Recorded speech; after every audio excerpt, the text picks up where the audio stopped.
저번에 배운 우리 절기와 구속의 역사 다시 한번 잠깐 보고 또 새로운 공부를 하겠습니다. 이 절기는 이 성소제도와 절기는 또 예언과 역사와 관련이 있기 때문에 예수님의 십자가로 다 없어진 것이 아니라 또 예언적으로나 이 역사적으로 이게 반복됩니다. 그래서 반드시 우리가 성소제도와 절기제도는 성경을 깨닫는데 반드시 우리가 알 필요가 있기 때문에 제가 좀 강조를 하는 것입니다. 예수님의 초림과 관련된 봄 절기, 저번에 배운 것처럼 6월절이 있었죠. 우리가 다 영적으로 말하면 애굽의 종으로 태어났습니다. 죄의 종으로 태어나서 우리 스스로는 절대 애굽에서 출애굽할 수 없기 때문에 우리 예수님께서 이 땅에 사람 되어 오시고 우리를 십자가에 피 흘려 죽으심으로 이 죽임을 당한 어린 양, 세상 죄를 지고 가는 하나님의 어린 양이 되셔서 우리를 어떻게 구원하시는지 이 절기적으로 보여준 게 6월절입니다. 그날이 성력으로 종교력으로 1월 14일 지금으로 말하면 금요일 오후 3시에 십자가에 죽으셨고 그리고 1월 15일에서 21일까지는 무교절인데 이 6월절을 통해서 우리가 구원받은 백성이 이 누룩은 죄를 상징하기 때문에 예수님과 함께 동행하는 이 누룩 없는 떡, 죄, 예수 그리스도 안에서 죄를 승리하는 삶을 표상한다고 그랬습니다. 그리고 예수님이 십자가에서 피 흘린 것으로 끝나지 않고 3일 만에 부활하셨죠. 그래서 십자가로 사망을 패하시고 예수님의 부활로 말미암아 예수님의 부활의 능력으로 우리 사망에서 생명으로 옮겼습니다. 예, 그 생명의 성질이 하나님의 율법이 우리 마음과 생각에 회복되는 새 언약의 뿌린 피가 되셨다고 그랬습니다. 그래서 이 초실 요제절은 메시아의 부활을 상징한다고 그랬죠. 이게 1월 16일이었고 이 날은 첫째 날이었고 지금 달력을 하면 일요일 새벽에 예수님이 처음 익은 곡식단 한 단 묶음을 흔드셨습니다. 메시아가 부활하실 때 메시아인 예수님만 부활하는 것이 아니라 예수님과 함께 많은 영혼들이 함께 무덤에서 나온 것을 상징하죠. 그리고 이 77절은 맥추절이기도 하고 오순절이라고도 합니다. 신약에서는 오순절이라고 하죠. 이날이 이제 예수님이 부활하시고 50일째 되는 날 예수님의 뿌린 피, 그 예수님의 뿌린 피의 비준, 이 새 언약의 비준 된 것을 하나님께서 인치시고 하나님의 의를 주신 것으로 우리에게 성령을 보내주신 걸 상징하죠. 그래서 성령은 우리에게 예수님의 생명 플러스 그 생명의 성질인 우리 마음과 생각에 하나님의 율법, 새 언약을 주신, 그래서 이 보리추수의 감사뿐만 아니라 이 십계명의 반포를 상징한다고 그랬습니다. 그래서 이 오순절 날 출애굽에서 십계명을 받았죠. 그때는 옛계명으로 돌비의 세계에서 들어갔지만 새 언약 안에서는 우리 신비에 그 언약이 새겨진다고 그랬죠.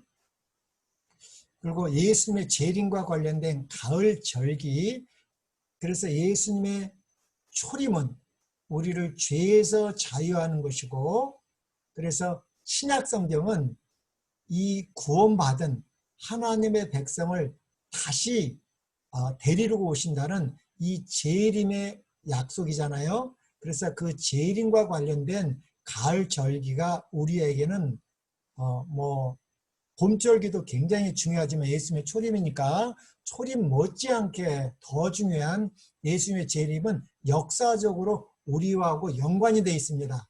그래서 반드시 이 가을절기는 알아야 되고 역사적으로도 예언적으로도 정확히 성취됐습니다. 그래서 나팔절 7월 1일은 이 대속죄일 예고하고 준비하는 기간입니다. 그래서 이 나팔절은 실제로 성취됐습니다. 그것이 요한계시록 10장에 나와 있는 대재림 운동에 대한 절기인데 이건 역사적으로 벌써 성취됐습니다. 그리고 우리는 현재 대속죄일 7월 10일에 살고 있습니다. 7월 10일. 그래서 이 대속죄일은 성소정결, 이 조사심판, 영원한 속죄 하는 날입니다. 그리고 이 대속죄일을 통해서 우리가 구원받은 백성들이 예수님이 재림하시면 우리가 새 예루살렘 성에서 이 초막절, 또 성경에는 수장절이라고 했습니다. 7월 15일에서 22일까지 구원의 즐거움, 추수의 기쁨을 경축하는 그런 절기입니다. 그래서 나팔절 7월 1일도 절기, 제7일 안식일이 아니라 절기 안식일이고 7월 10일도 절기 안식일이고 초막절 15일과 22일이 또 절기 안식일입니다.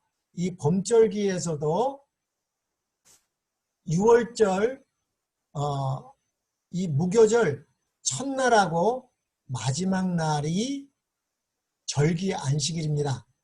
그리고 오순절이 절기 안식일입니다.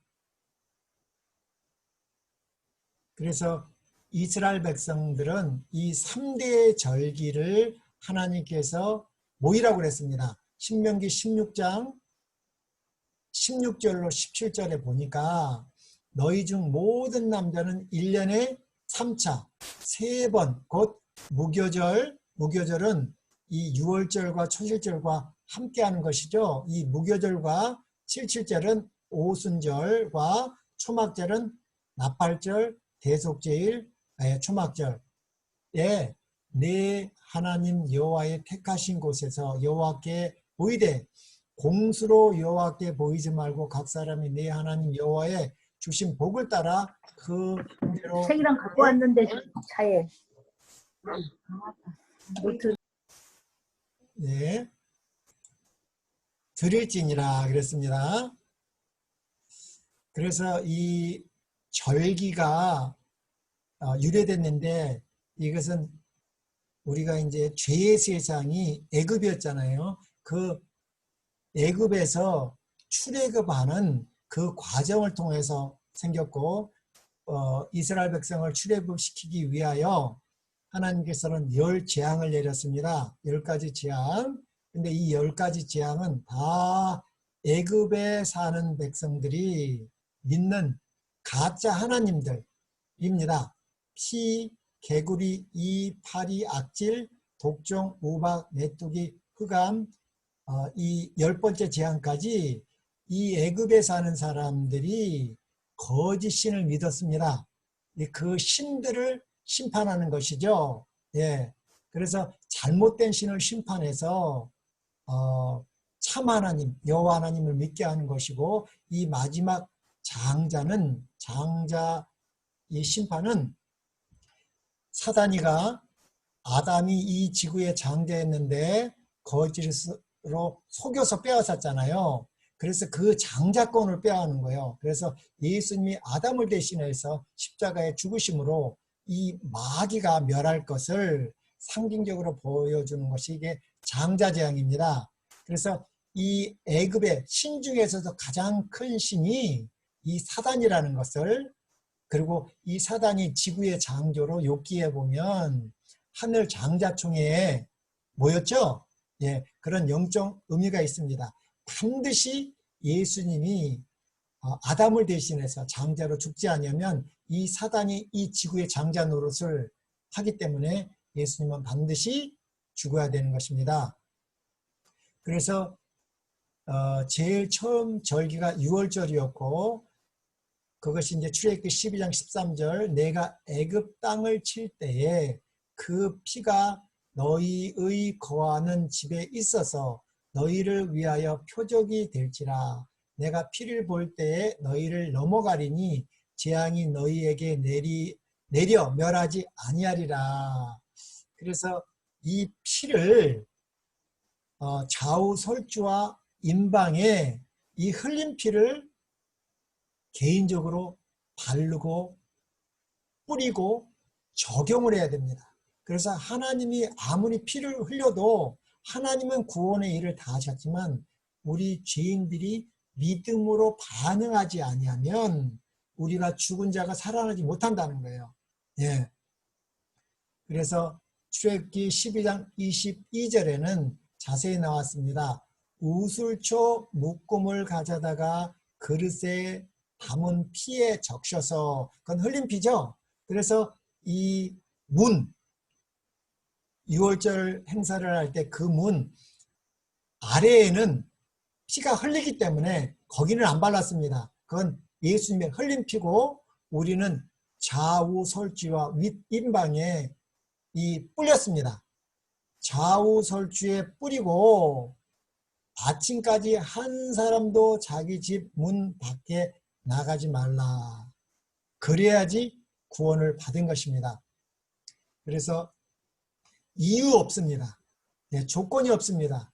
100% 예수님의 흘린 피를 마음에 적용한 그 뿌린 피를 적용한 사람은 누구나 다 장자가 죽지 않고 이렇게 출애굽했습니다. 이 6월절 이 출애굽기 함께 시작된 두 절기 그래서 6월절은 1월 14일 양의 피 때문에 구원을 받은 장자 예수의 보혈로 구원받은 인류를 상징하는 거죠.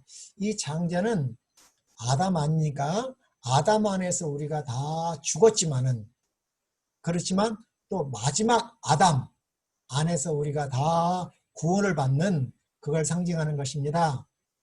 이 무교절은 1월 15일에서 20일인데 구원받은 사람은 항상 죄를 해결하고 죄를 멸하고 살아가야 한다는 교훈을 상징적으로 가르쳐 주는 거죠. 우리가 애굽에 있을 때는 다른 방법이 없었습니다. 죄를 어떻게 용서받아야 되는지 다른 방법이 없어요. 왜? 죽은 자이기 때문에. 그러나 이제 우리가 6월절을 통해서 구원받은 백성은 살았기 때문에 산 자들은 죄가 밖에서 공격을 해오더라도 우리가 죄를 허물을 범한지를 산 자들이기 때문에 알 수 있습니다. 죄를 범하면 우리가 아프잖아요. 그렇기 때문에 성령을 통해서 우리가 예수님에게 다시 나가서 이 속건제를 드린다는 말이죠. 그래서 우리는 예수 그리스도 안에서 항상 이 죄를 해결할 수 있고 멀리하면서 살아갈 수 있다는 그런 의미인 것 같습니다. 또 이 가나안 입국과 함께 시작된 두 절기 이 초실절이죠. 이 초실절은 초실요제절이라고 합니다. 이 초실요제절은 1월 16일이었고 예수님이 십자가에 죽으시고 3일 만에 일요일 지금으로 말하면 일요일 첫째 날 새벽에 일어나셨잖아요. 그 초실요제절 절기가 곡식의 첫 이삭 한 단입니다. 단을 여호와께 흔들리는 것은 예수님이 죽으셨잖아요. 죽으신 분을 흔들어서 부활을 상징하는 것입니다. 그래서 예수님이 부활이 없다면 우리 믿음이 헛것이라고 고린도전서 15장에서 이 초실 요제절에 대해서 말하고 있습니다.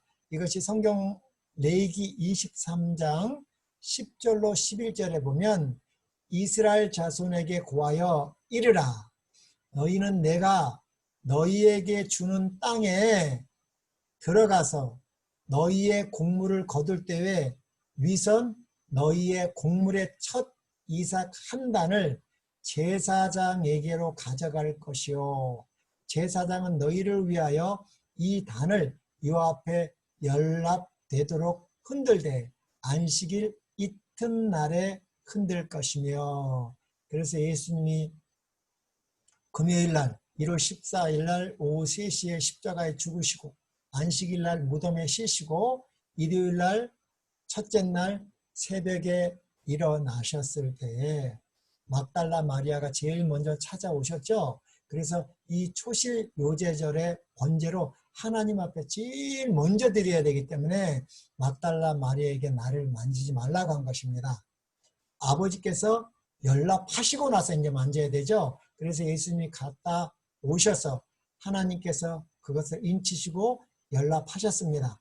그리고 예수님은 다시 오셨을 때 다른 마리아들을 만났고 다른 마리아들은 예수님을 만졌죠. 예, 그때는 벌써 이제 그리고 나서 이제 많은 무덤에 있던 영혼들이 부활했죠. 의인들이 부활했죠. 그리고 이제 77절 맥주절 오순절인데 이것이 역사적으로 보면 3월 5일에서 6일입니다. 6일날 5일날 그 중 하나입니다. 5일에서 6일이고요. 이날이 이제 그 초실 요제절 1월 16일부터 계산해서 50일째 되는 날입니다.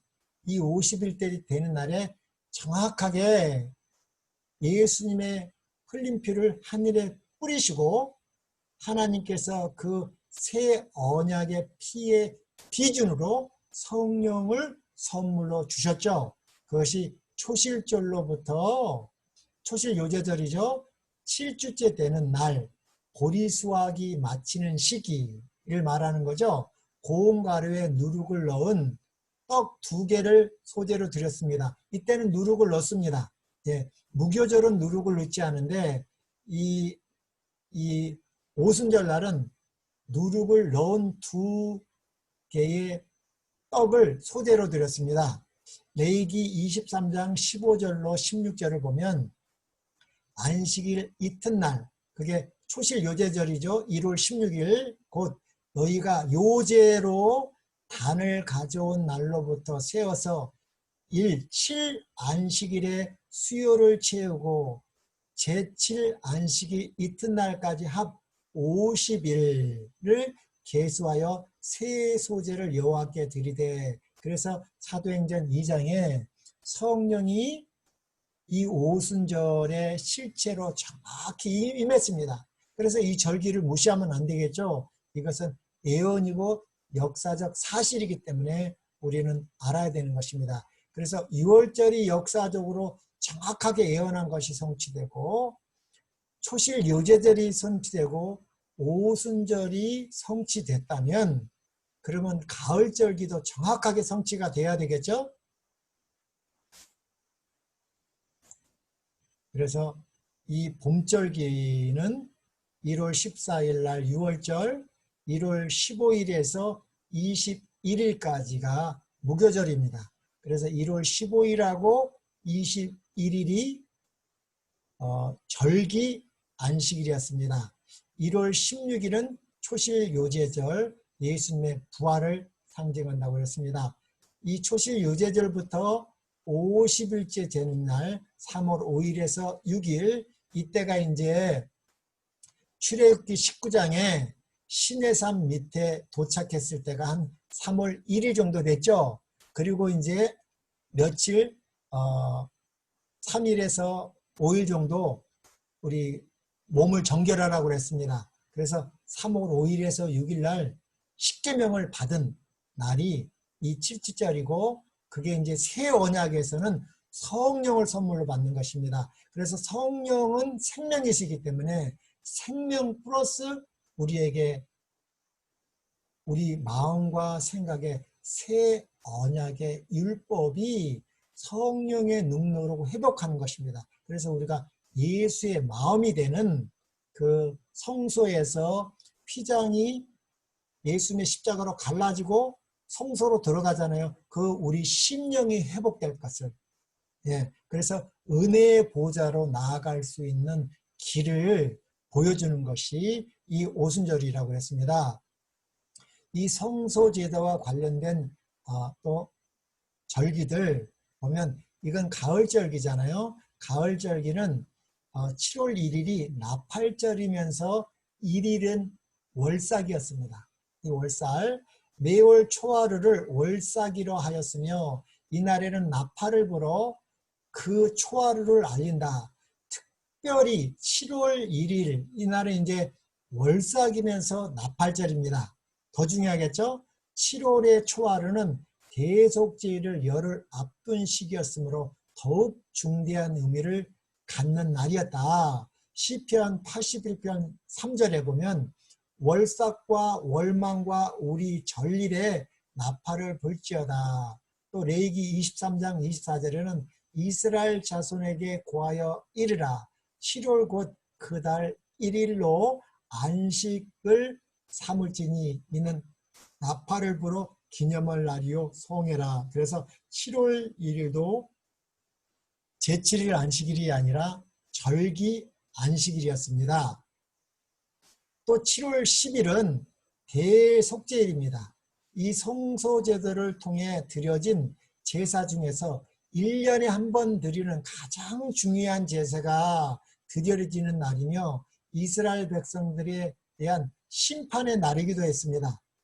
가장 중요한 7월 10일인데 이 7월 10일은 하루로 이 이스라엘 역사에서는 하루였지만 실제적인 역사에서는 예수님의 재림까지 점으로 끝나는 것이 아니라 선적이라는 것. 조금 있으면 우리가 배우게 됐지만 6월절이나 무교절이나 초실요제절이나 오순절, 나팔절은 그냥 그 날로 끝나는 것이 아니라 그게 선적으로 예수님 재림 때까지 계속 이어진다는 걸 우리는 알게 되었습니다. 우리 믿음의 조상들을 통해서. 그런 것처럼 7월 10일도 점으로 끝나는 것이 아니라 예수님의 재림 때까지 선으로 끝난다는 것을 우리는 조금 있으면 공부하게 되겠습니다.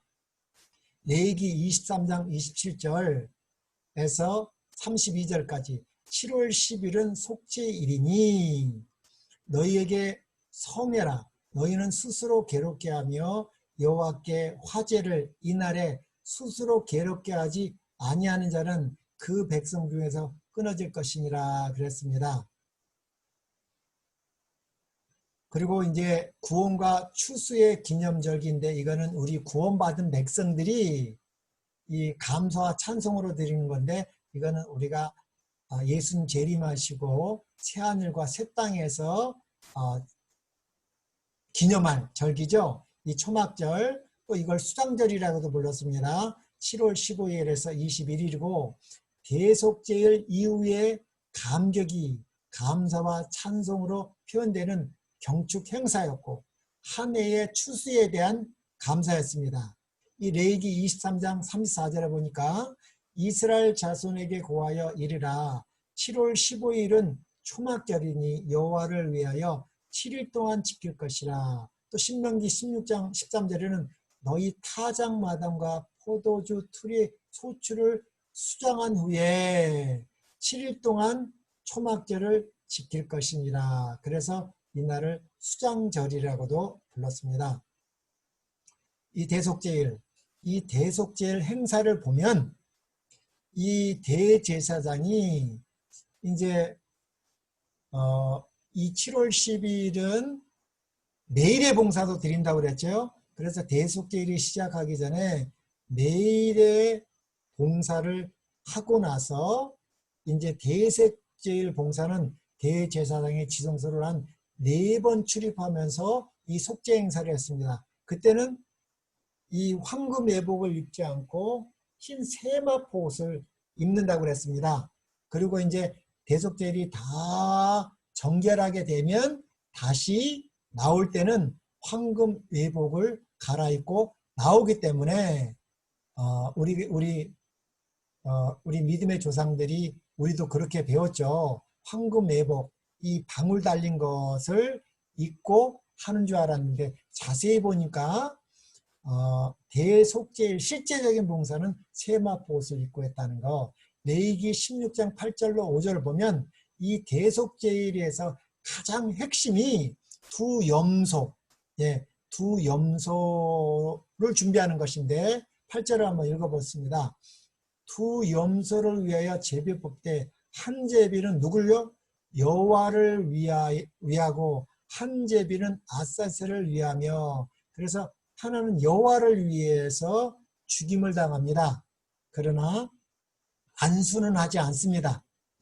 벌써 다 우리의 죄가 성소로 옮겨왔기 때문에 이 여호와를 위한 염소는 이 죄는 항상 피를 통해서, 희생제물의 피를 통해서 옮기기 때문에 벌써 이 모든 죄는 매일의 봉사를 통해서 하늘 성소로 다 옮겨졌기 때문에 이 날은 모든 죄를 성소에서 가지고 나오는 날입니다.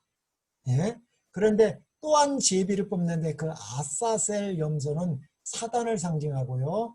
이 아사셀 염소는 죽이지 않습니다.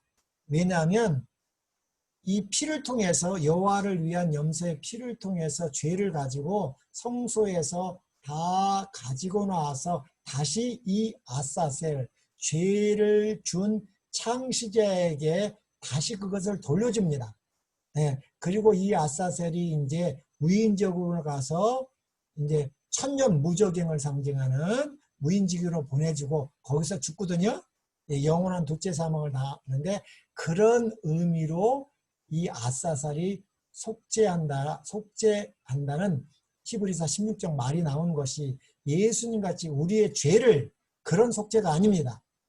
그래서 우리 재림 교회에서 유명하신 어떤 분이나 또 옛날에 지금은 우리 교회를 떠났던 이상구 박사, 그분도 이 제비 뽑은 아사셀을 부활한 예술이라고 거짓으로 이걸 말했죠. 그게 절대 속으면 안 되는 것입니다.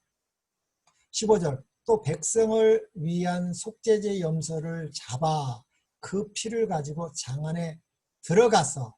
그 피를 가지고 장 안에 들어갔습니다. 여호와를 위한 염소는 안수는 아니었지만 가서 그 송아지의 피를 함께 같이, 벌써 아침에 그 송아지 피로 벌써 한번 옮겨갔거든요. 그거랑 합칩니다. 함께 같이 그 피로 행하여 속죄소 위와 속죄소 앞에 뿌릴지니 백성과 회막을 위한 속죄였고, 이 숫송아지는 백성과 회막을 위한 속죄였고, 이 성소로부터 죄를 완전히 제거하는 제사였습니다.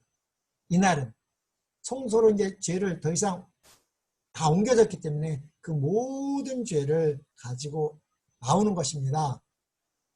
그래서 대속죄일 아침에 황소, 이 송아지의 피를 지성소 속죄 위에다가 뿌림으로 이 제사장과 온 백성의 피가 지성소로 다 옮겨졌습니다. 매일의 봉사에서도 옮겨졌고, 그래서 이제 이 성소 자체가 지성소, 그래서 이 매일의 봉사는 뜰부터 시작하죠.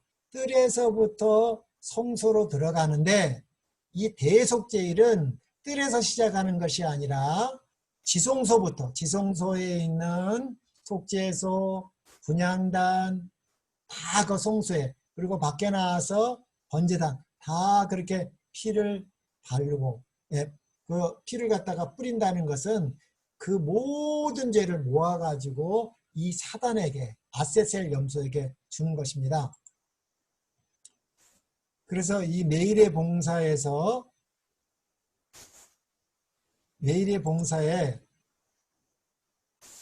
제사장이 그 흘린 피를 휘장에 뿌렸습니다.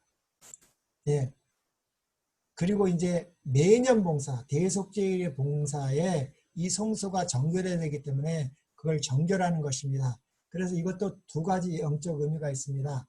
우리 개인적으로 따졌을 때는 이 휘장이 피를 뿌리고 예수님이 십자가에서 실제적으로 새 언약에서는 찢어졌죠.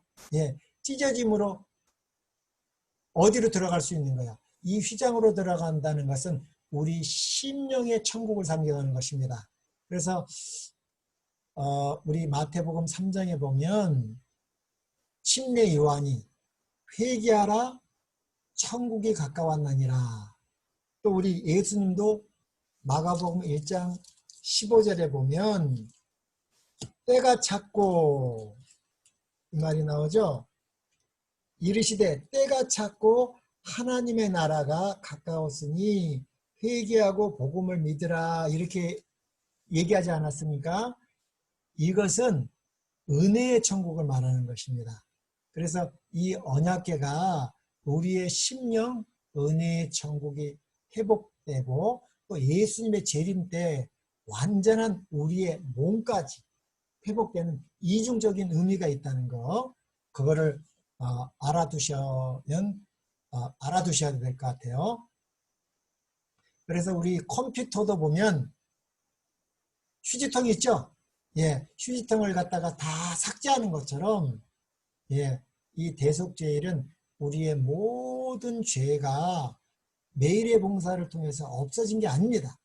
예, 하늘 성소로 옮겨졌기 때문에 거기에 저장되어 있는 것입니다. 그러나 7월 10일은 그것을 다 도말하는 것입니다. 도말해서 그 죄를 준 장본인에게 그대로 사단에게 주고 그 사단과 함께 이 모든 죄가 영원히 둘째 사망을 통해서 없어질 때 죄가 끝나는 것입니다. 예. 그래서 이 대속죄일, 이 아사세를 위한 염소, 이 아사살이란 말이 히브리 말로 아젤이라는 말인데 이게 제거하다, 분리하다, 떠나가다 라는 뜻입니다. 원어가. 예. 그래서 아사셀은 하나님과 대립되는 개념으로서의 사탄을 가리키는 것으로 해석됩니다. 우리 각시대 대쟁투, 우리 엘렌 G 화이트를 통한 각시대 대쟁투에도 정확히 이 사탄으로 해석을 했습니다. 사탄은 마침내 하나님과 영원히 분리될 것이며 이 완전히 사탄이 있는 한 죄는 도말되지 않습니다.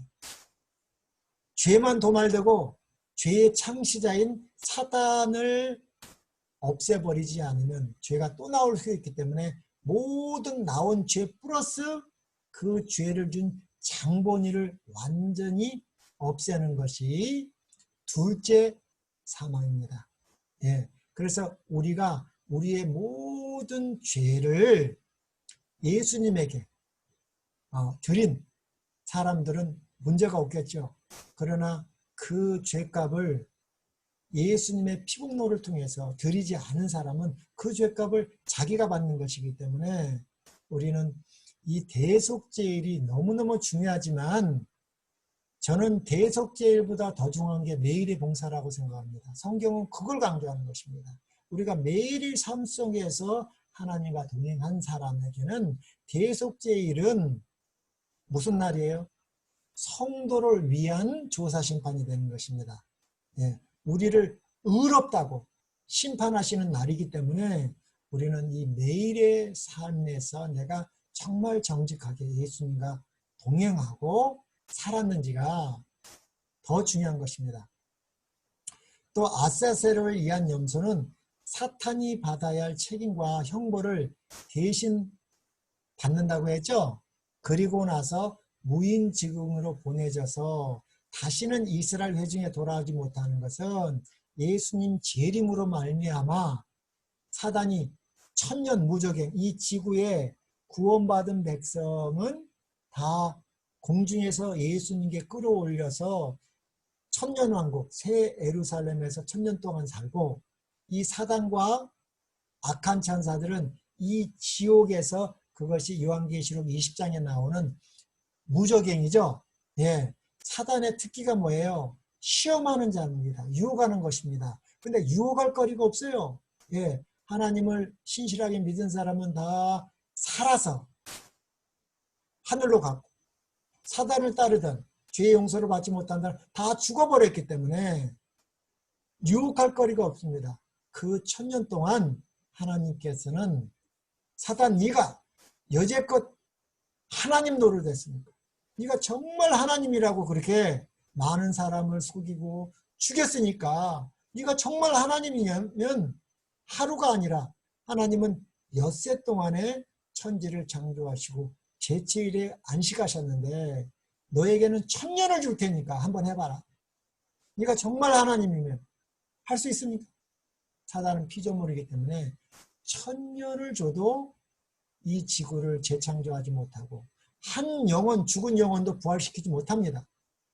예, 그때가 사단은 미혹할 거리가 없기 때문에 가장 괴로운 때입니다. 이 가을절기 7월 1일은 나팔절입니다. 오늘 이 시간이 되면 7월 1일 이 나팔절에 대해서 현대적 의미가 무엇인지를 한번 살펴보겠습니다. 이 나팔절은 왜 중요하냐? 절기 중에 중요하면 우리 제7일 안식일 예수 재림 교회가 이 나팔절을 통해서 만들어졌기 때문에 기원이 거기 있습니다. 그래서 특히 우리 재림 성도들은 이 나팔절에 대해서 반드시 깨달아야 할 교훈이 있습니다. 7월 10일은 대속죄일이고요. 7월 15일은 초막절, 7월 15일에서 22일, 7일이지만 하루를 더 더해서 8일로 칩니다.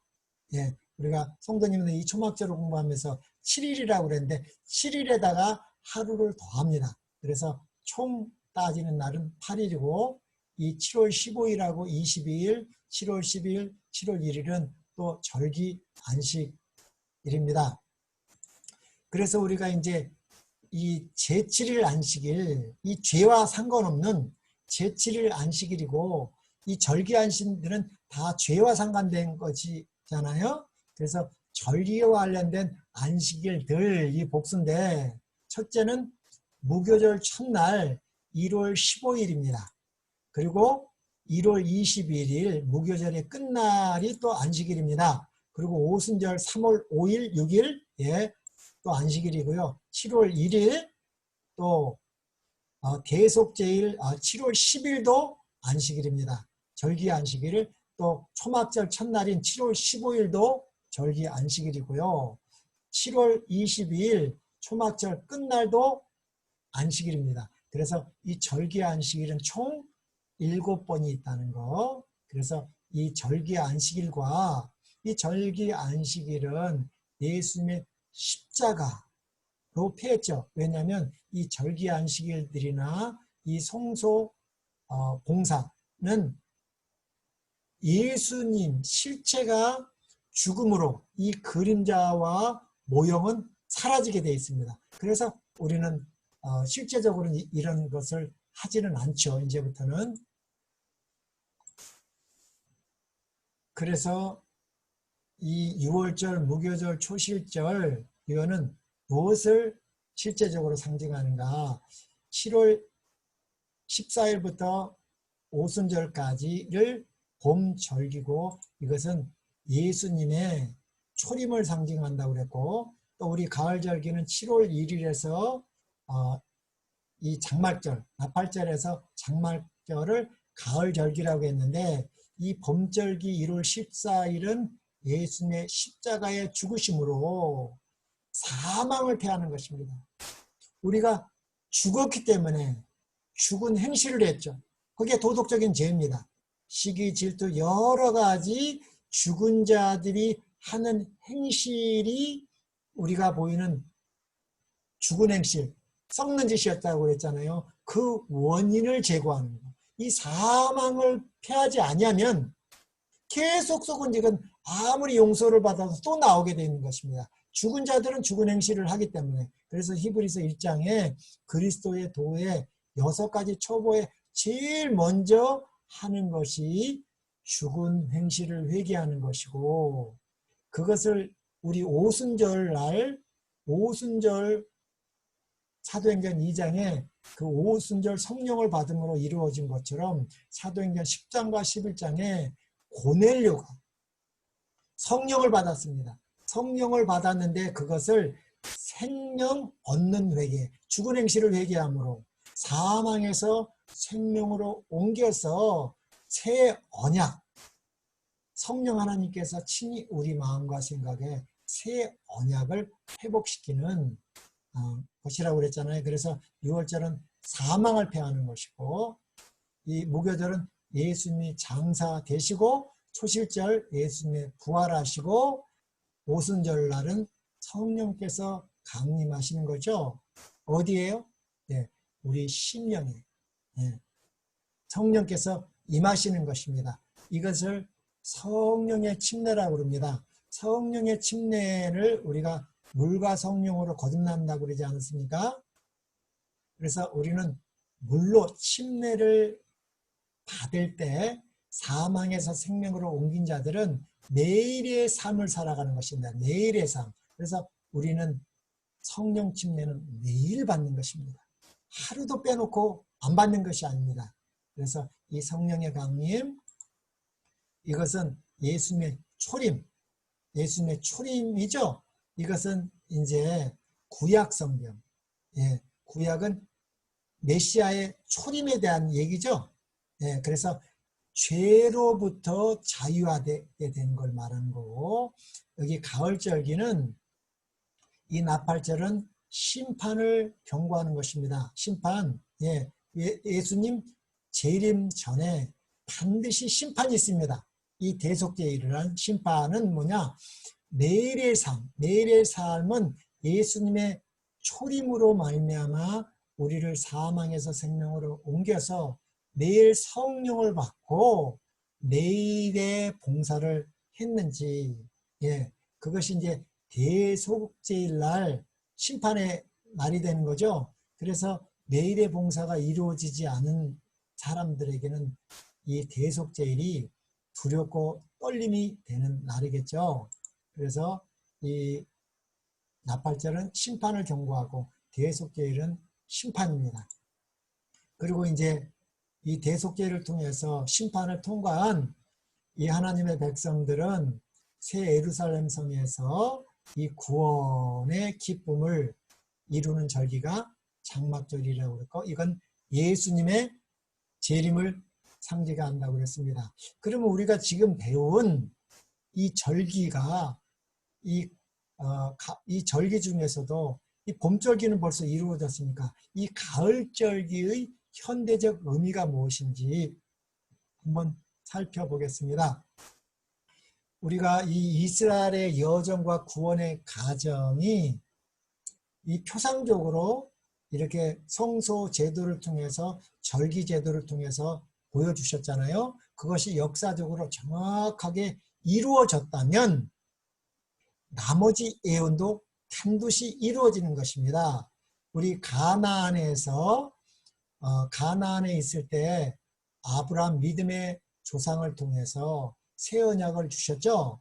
그러나 그 새 언약을 믿지 않고 순종하지 않으므로 애굽으로 노예로 팔려갔습니다.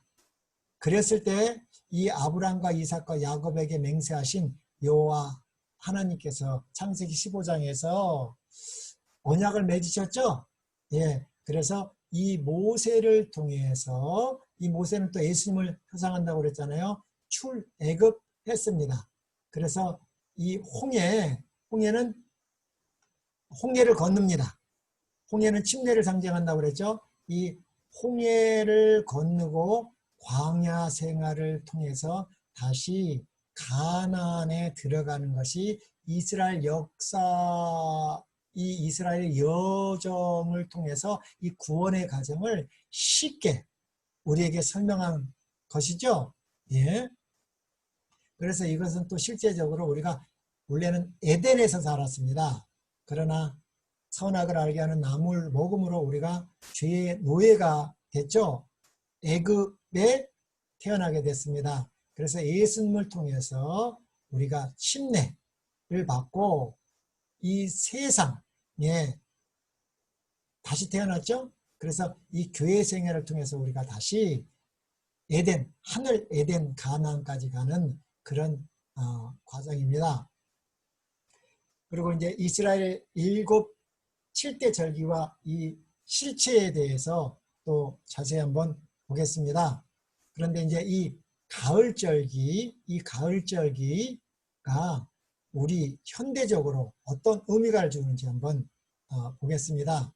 이것을 공부하기 위해서 우리 이 종교개혁에 대해서 한번 간단히 보겠습니다. 우리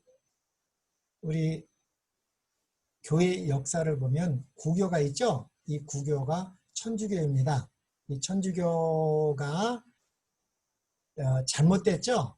예, 거짓 교리, 거짓 여러 가지를 통해서 하나님께서는 종교개혁을 일으켰는데 그 처음 1517년 이때가 이제 사대교회 시대죠. 이 사대교회 시대에 이 루터를 통해서 종교개혁을 일으켰고 우리가 그런 행함으로 구원을 받는 것이 아니라 그런 미신적인 것을 행함으로 구원을 받는 것이 아니라 우리는 오직 성경만 인정한다. 이 성경의 권위로 오직 믿음으로 구원을 받는 것이 1517년 루터파를 통해서 종교개혁을 이뤘습니다. 그러나 이 루터파를 통해서 모든 진리가 깨달아진 것이 아닙니다. 이 루터파를 통해서는 오직 구원은 믿음으로 오직 성경으로를 알게 되었죠. 그리고 1520년에 이 개혁주의가 또 이 종교개혁을 통해서 나왔습니다. 이들이 깨달은 것은 이거보다 나아야겠죠. 그래서 오직 성서 또 교회제도 또 이 장로제도를 깨닫게 됐습니다. 그리고 여기서 또 나온 것이 1525년 재침례파. 예, 침례가 맞다. 그래서 이 정교, 정치와 이 교회는 분리되는 정교 분리와 유무상통, 이 초대교회가 유무상통한 것처럼 그것을 강조하고 또 개혁을 이루어 나온 교회가 되었습니다. 또 이 개혁주의에서 또 파생한 게 1534년에 성공회입니다. 이 성공회에서 깨달은 것은 회심과 속죄와 뭐요? 우리가 갖고 있는 이 재림입니다. 재림. 루터는 믿음. 예. 이 개혁주의는 성서, 교회, 장로, 또 정교분리, 이 침례. 이게 다 이 구교에서 천주교에서 잘못 가리키던 것을 하나씩 깨닫고 이렇게 개혁으로 나왔습니다. 또 여기 개혁주의에서 또 1560년은 장로교, 우리 한국에는 장로교가 많지 않습니다. 이 장로교회가 뭐를 깨달으면 하나님의 주권, 또 장로제도를 깨달았습니다. 그래서 특히 장로들이 힘이 있죠. 그리고 또 여기 성공회 거기에서 1612년 침례파가 했습니다. 그래서 이 침례의 중요성, 그리고 성만찬 예식, 그리고 유아세례는 잘못됐다는 걸 가지고 또 이렇게 개혁을 나왔습니다. 그리고 또 1787년에 감리교가 나왔죠. 이 감리교는 오직 사랑, 성령, 예, 성화를 가지고 얘기했죠. 예. 그래서 이 종교개혁과 이 교황몰락과 재림운동과 이 대실망에 대해서 한번 역사적으로 우리가 짚어보고 가겠습니다. 1517년 이 사대교회 때 이 종교개혁을 이뤘습니다. 그리고 1620년 이 천주교회의 핍박을 피해서 이 청교도들이 미국으로 이주를 했죠. 그리고 1798년 한때 두때 반때 예언, 그죠? 이 두아디라 교회 이 교황이 정확하게 예언된 대로 교황이 몰락했고 이 교황 이 로마 캐토릭이 성경을 보지 못하게 했지 않았습니까? 그래서 하나님께서 1804년 이 대형 성소 공회를 통해서 이제 우리도 성경을 마음대로 읽게 되었습니다. 그래서 우리가 진리를 찾을 수 있게 되었고 그렇기 때문에 성경을 영수할 수 있었기 때문에 우리가 지금 종교를 해오고 나왔지만 다 이룬 게 아니었습니다. 이게 부분적으로 이루어졌지만 이 대형 성서 공예를 통해서 성경을 스스로 읽으면서 더 확실하게 깨달은 것이 있습니다. 그래서 이때 여러 교파에서 나와서 이렇게 더 확실한 진리를 깨닫게 되고 1818년 그것이 이제 밀러 예언 연구입니다. 윌리엄 밀러를 통해서 예수님의 2300주야를 깨닫고 예수님의 재림을 선포하는 가장 중요한 이것이 이제 초막 이 나팔절의 시작이죠. 그래서 이제 1831년부터 이제 재림운동을 시작했습니다. 개인적으로 소극적으로 하다가 이 예언을 더 확실하게 깊게 연구한 가운데에서 이제 1844년 그 예수님의 재림의 징조가 여러 가지가 있습니다. 큰 지진이 일어난 리스본의 대지진, 그리고 이 미국에 일어난 1780년의 흑암일, 그리고 하늘에서 별이 떨어지는 예언, 그리고 이제 요한계시록 9장 15절 16절에 보면은 우리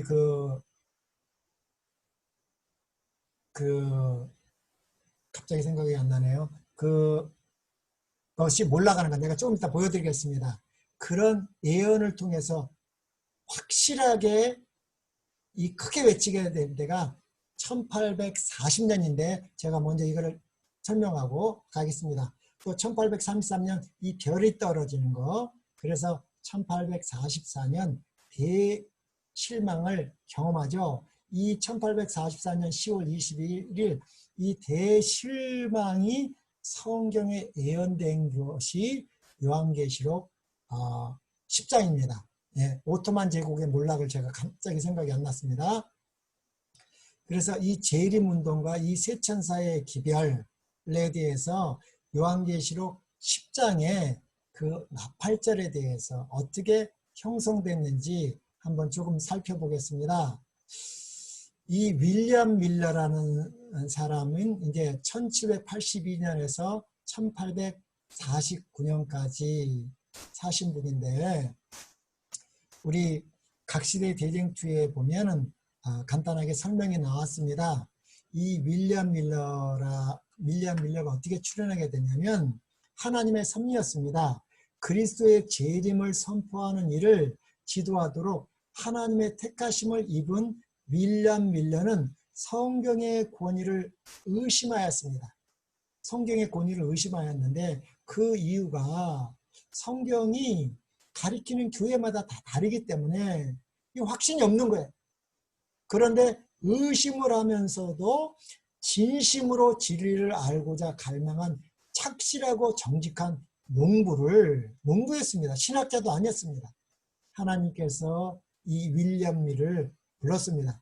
그리고 이 윌리엄 밀러의 아버지는 미국 독립전쟁 당시 한 부대장으로서 그 전투에서 이 여러 가지 투쟁과 고난, 그런 상황에서 우리 윌리엄 밀러가 자라났기 때문에 그런 여러 가지 교훈을 받은 것 같습니다. 특히 또 이 윌리엄 밀러의 어머니는 참으로 경건한 부인이었고 신앙인이었던 것 같습니다. 그래서 이 윌리엄 밀러가 이 어린 시절에 이 종교적 감화를 많이 받았습니다.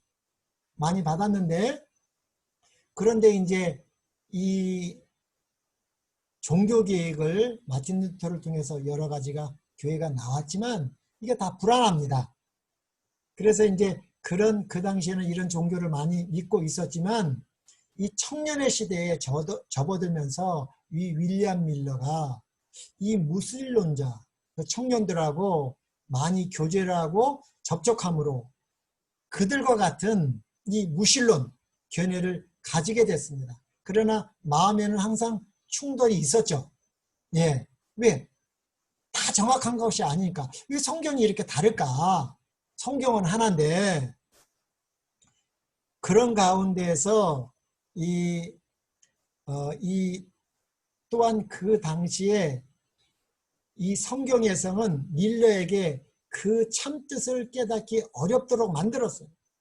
그 당시에 여러 교파에서 종교개혁을 나오고 있지만 성경 해석이 다 다르고 그 당시의 종교 해석은 복천년이 먼저 임한다는 거예요. 그래서 모든 사람이 회개해서 영적으로 복천년이 먼저 임한다. 그러니까 이게 다 다른 거예요. 예. 그런 것 때문에 고민하고 있었고, 그러나 이 밀려는 아주 부지런히 노력하고 애쓴 결과로 일찍부터 이 상당한 재산을 소유했다고 이렇게 나옵니다. 이런 상태에서, 이런 청년의 때에서 신실하고 정직하고 연구하기를 좋아하고 이렇게 산 사람이었지만, 이러한 상태가 한 20년을 보냈습니다. 20년을 보냈는데, 그런데 밀러가 이제 34세, 34세 때에 성령께서 그가 죄인이라는 것을 마음에 강력하게 깨우쳐 주셨습니다. 그래서 그때부터 고민한 거예요. 이게 죄가 뭔가? 이 죽음이라는 것이 뭔가? 이 죽음을 왜 이렇게 죽을까? 죽음이라는 해결하려면 그 구원자, 그 구원자를 누구에게 물어보나? 누구를 통해서 알게 되나? 그랬는데 윌리엄 밀러가 깨달은 것은 오직 성경을 제외하고는 그러한 구주께서 계시다는 것과 내세에 대하여 증명할 수 있는 길이 없다는 것을 깨달았습니다. 예, 이 이야기가 굉장히 길지만 제가 짤막하게 하면 그렇습니다. 그래서 이 윌리엄 밀러는 모든 선입견을 버리고자 힘쓰는 한편 이 성경의 주석들을 참고하지 않았습니다. 왜? 다 다르니까. 그 당시에 이 성경 해석이 이 참뜻을 깨닫게 하기에 굉장히 어렵기 때문에 주석을 참조하지 않고 관주와 성경사절을 이용하여 성경의 구절과 구절을 비교함으로 이렇게 성경을 연구했습니다. 그래서 이 34세 때부터 2년 동안 성경 연구를 전념했습니다. 한 2년 동안 전념해보니까 1818년에 이 1818년 한 2년 동안 연구해보니까 2300주야 기별을 깨닫게 됐어요. 보니까 예수님이 오신다는 소식이 언제예요? 한 25년밖에 안 남았다는 거. 그리스도께서 이 당신의 백성을 구속하기 위하여 다시 이 오실 것이라는 엄숙한 확신을 가지게 됐습니다. 그래서 이 다음 그림을 보면 이 윌리엄 밀러와 그 가족의 사진입니다. 그리고 이것이 윌리엄 밀러 집이라고 그랬고, 이 1816년 이제 침례교인이 됐습니다. 그때로부터 이제 한 2년 동안 집중적인 성경 연구를 시작했고 예언에 대한 관심을 가졌습니다. 그래서 예수님의 재림이 임박함을 깨달았고 이 1818년 이 재림이 한 25년 남았다는 걸 확실하고 더 5년간을 예언 연구에 집중했고 이 연구하는 동안에 더 확실한 깨달음을 얻었습니다. 그것이 좀 이따 보면 내가 다시 설명을 드릴 건데, 그리고 나서도 한 9년의 세월을 보냈습니다. 그런 9년의 세월을 보내는 동안에 우리 에스겔서 이 33장 같은 데 보면은 우리 그 말을 자주 사용하죠. 우리가 알면서도 남에게 이런 말이 있습니다. 에스겔서 33장 8절로 9절을 보면 가령 내가 악인에게 이르기를 악인아 너는 반드시 죽으리라 하였다 하자 내가 그 악인에게 말로 경고하여 그의 길에서 떠나게 하지 아니하면 그 악인은 자기의 죄악으로 말미암아 죽으려니와 내가 그의 피를 내 손에서 찾으리라.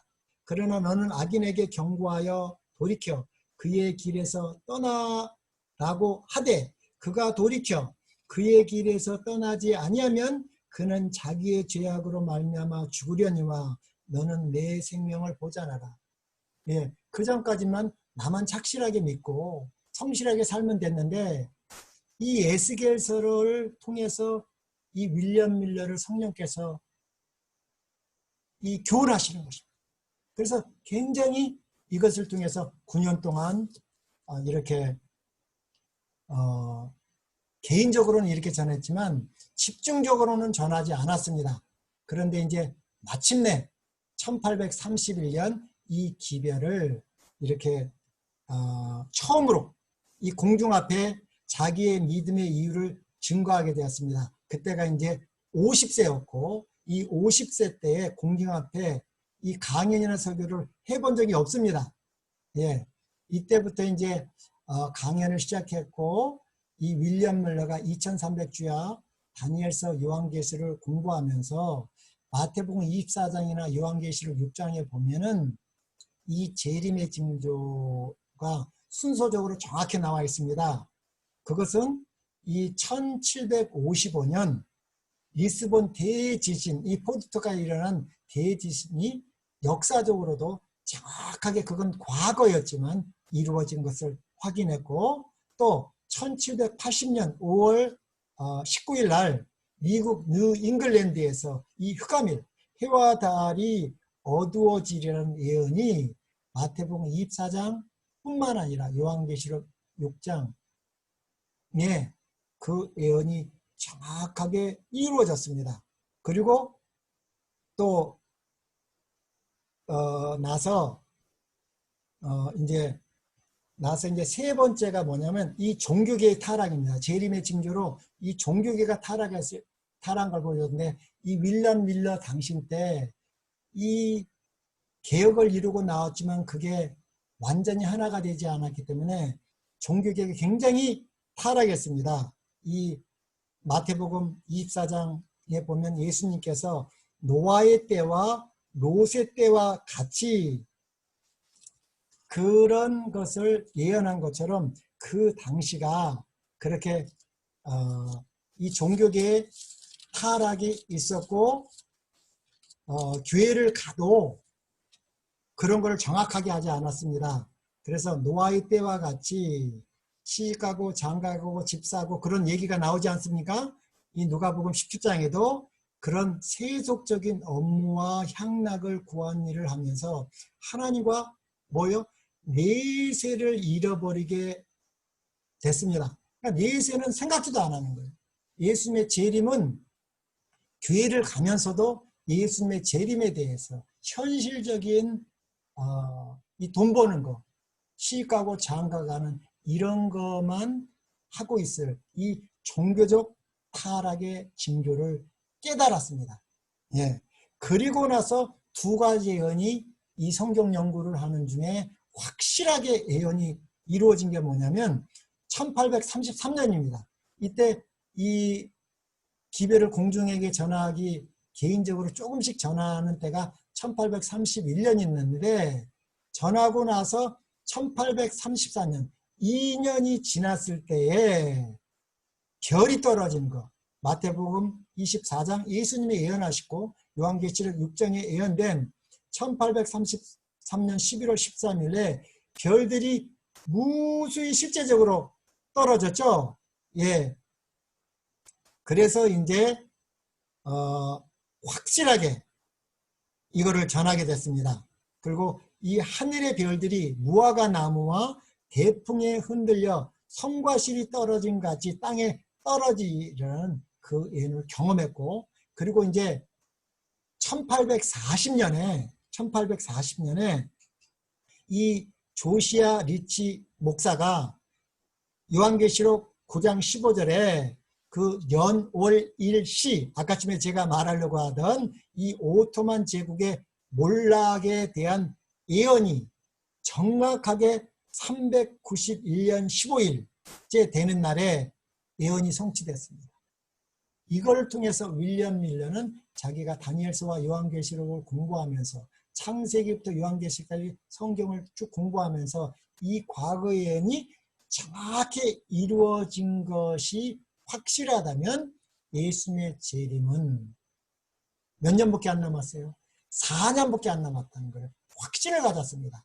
그래서 이 윌리엄 밀러가 1840년부터 44년까지 핵심적으로 이 영원한 복음 셋째 천사의 기별 중에서도 첫째와 둘째 천사의 기별, 예, 그것이 2300주에 기초한 재림 기별이었습니다. 예. 그래서 이 나팔절과 대속죄의 이 현대적 의미가 이제 1844년 뭐 하신다? 이 재림전 심판이 있고 이 1831년부터 윌리엄 물러의 재림운동이 시작됐습니다.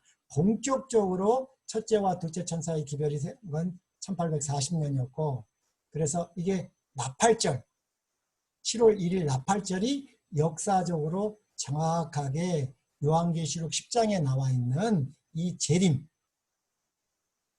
예, 이 대속죄일에 재림한다고 그건 오해를 했지만 이 성소정결을 전했습니다. 이 성소정결이 이 지구를 성소로 보고 예수님이 재림하실 거로 봤죠.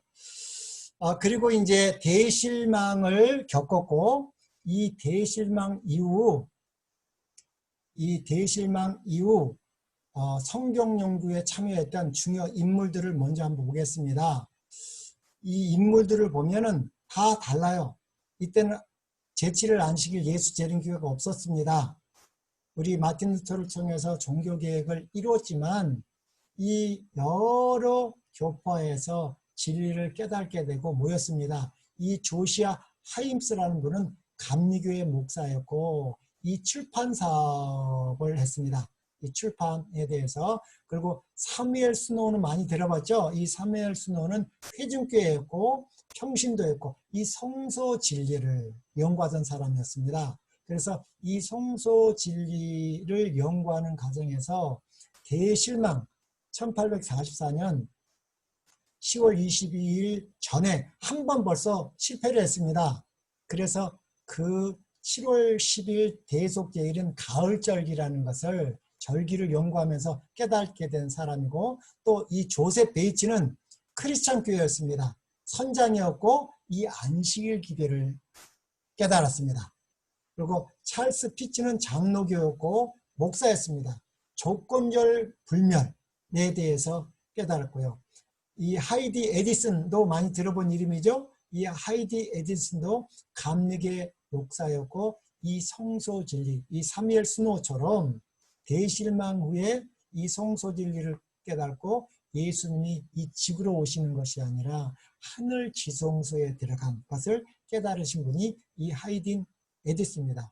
우리 제임스 와이트는 엘렌 G 와이트의 남편이었고 이 크리스찬 커넥션의 목사였고 칠판 선교와 이 조직 제한 같은 거를 많이 깨달은 분이십니다. 그리고 이 토마스 프레볼이란 분은 이 침례 교회 목사였고 이분도 안식일의 중요성을 깨달았습니다. 우리 잘 아시는 엘렌 G 와이트는 감리교인이었습니다. 이 감리교인이었고 평신도였고 그분은 계시를 받았습니다. 네첼 플레스톤이라는 분은 제7일 침례교 평신도였고 이분도 안식일을 깨달았습니다. 조시아 리치, 아까 전에 그 조시아 리치 목사님 말했죠? 이 감리교회 목사였고 이 조사 심판에 대해서 깨달았습니다. 또 이 밖에도 이 성공회, 루터교, 청교도 등 각 교단의 목사들과 평신도들이 연합하여 범교단적으로 성서적인 교들을 찾아 한 단계가 형성되었는데 그들이 바로 이 제7일 안식일 예수 재림교회의 모체가 된 것입니다. 예. 그래서 이 1517년 이 루터가 성경의 권위 오직 믿음으로 말미암의 1787년 이 감리교 사랑의 실천 성령 성화 1834년 이 성공회는 회심체험 속죄 재림 그리고 이제 1880년 제7일 침례교회는 안식일 심례를 깨달았고요. 1560년 장로교인데 하나님의 주권과 장로 제도 또 1520년 개혁주의는 성서, 교회 강조, 장로 제도에 대해서 바른 깨달음을 깨달았습니다. 1612년 침례파는 유아 세례를 부정하고 침례와 성만찬에 대한 바른 진리를 깨달은 이 교회에서 나온, 또 1512년 재침례파, 유아 세례 부정, 정교회 분리, 유무상통, 이런 분들이 이제 윌리엄 밀러 주의들과 합쳐서 이렇게 1831년 이 재림 운동에 가담하게 되었고, 1840년에 이제 본격적으로 시작했지만 1844년 대실망을 하고 또 많은 사람들이 떠나갔죠. 그 이후에 그 떠나가지 않고 끝까지 모여서 진리를 상고하던 남은 무리들이 제7일 안식일 예수 재림 교회인 것입니다. 예, 이제 이 그리스도의 하늘성소 봉사는 우리 요한계시록 10장의 이야기입니다. 이 요한계 10장이 이 나팔절에 대해서 우리 밀러주의자들이 재림운동을 한 거에 대한 실제적으로 성경에 예언되어 있고 그 예언이 실패하는 장면이 나오는데, 오늘은 여기까지만 하겠습니다. 이게 길어서 내일 이거에 대해서 집중적으로 한번 다시 공부를 하겠습니다. 예, 제가 기도로 마치겠습니다.